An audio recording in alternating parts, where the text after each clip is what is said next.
Hey, I'm Harry from PB Tech, and recently I've been seeing a lot of OPPO ads popping up on YouTube for the first time, and a couple of new posters around town. So I'm kind of surprised when I find that many of us Kiwis still don't actually know who OPPO is yet. To help bring you up to speed, OPPO is a Chinese company and one of the biggest phone manufacturers in Asia. Also, in recent years, they have extended their reach out to us here in New Zealand. But despite OPPO's impressive size, I found quite little information on the company while I was researching this video.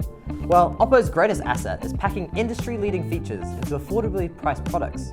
So if you're a fan for more for less, then I guess you should get to know OPPO pretty quick. And what better way to do that than taking a look at their best smartphone to hit our shores, the R15 Pro. Dun dun dun. Dun dun.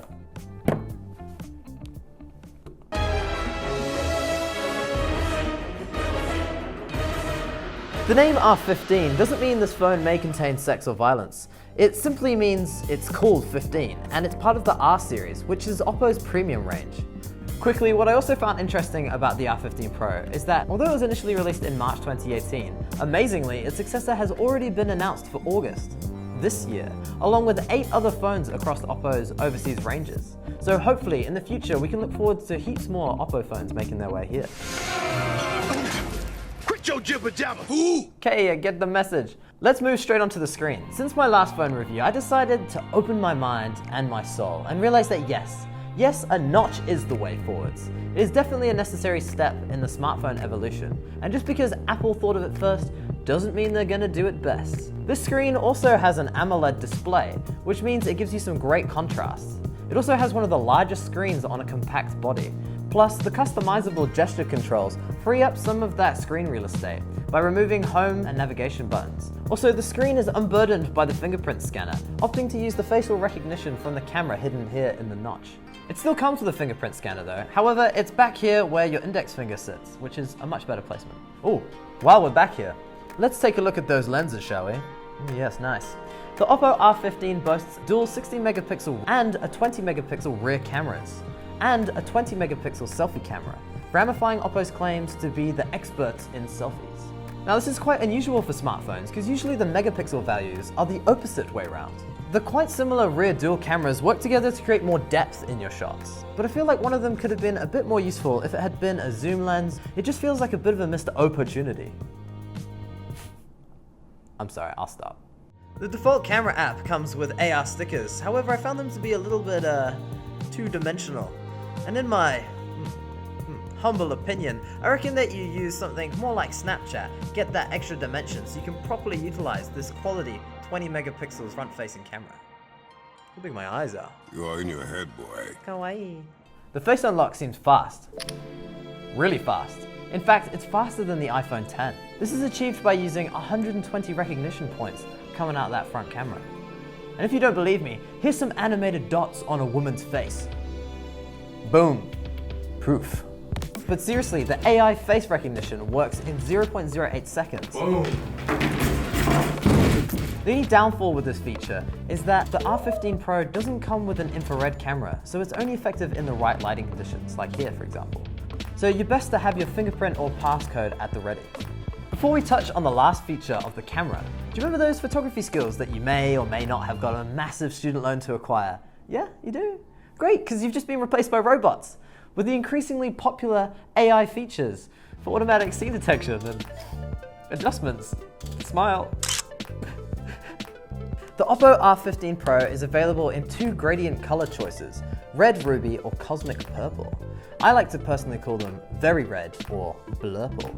Both are finished with a premium glass gloss that looks great when it's not riddled with fingerprints, that is.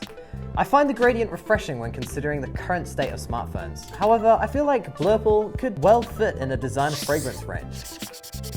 Ultimately, I think the two-tone approach of Samsung's S9 was a little bit more successful. Let us now address the cloud on this cosmic horizon.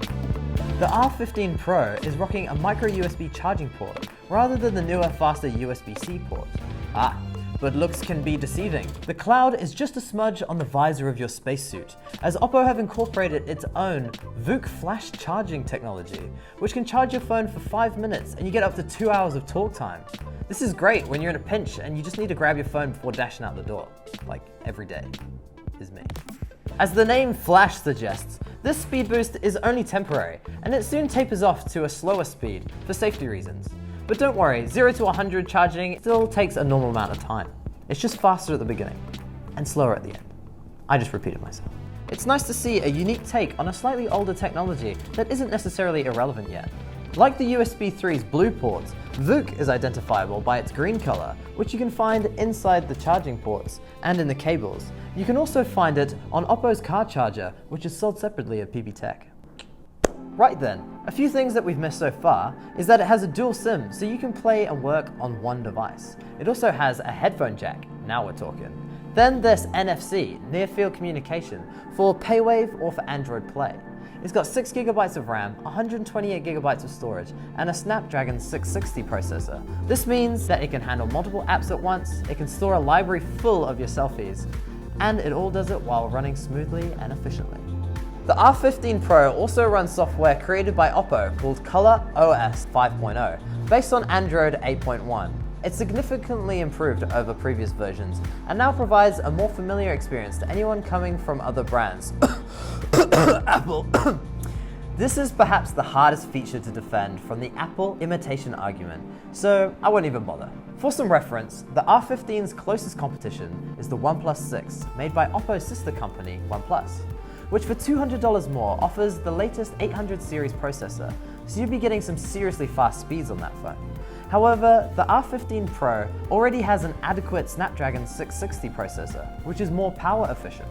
Unapologetically, this phone seems to be all about compromise. It's got an old USB port, but it has fast charging technology. It's got an average rear camera, but a great selfie camera. It's got a decent processor, but it's got heaps of RAM and storage. It's nice to see some new ideas, but it's mostly refined features from OPPO this time. Again, OPPO is super popular overseas, which allows them to produce phones quickly and constantly improve their ranges. So if the R15 Pro didn't quite tickle your pickle this time, then watch this space and make sure you subscribe to our amazing channel. I'm Harry from PB Tech. Thanks for watching. Bye.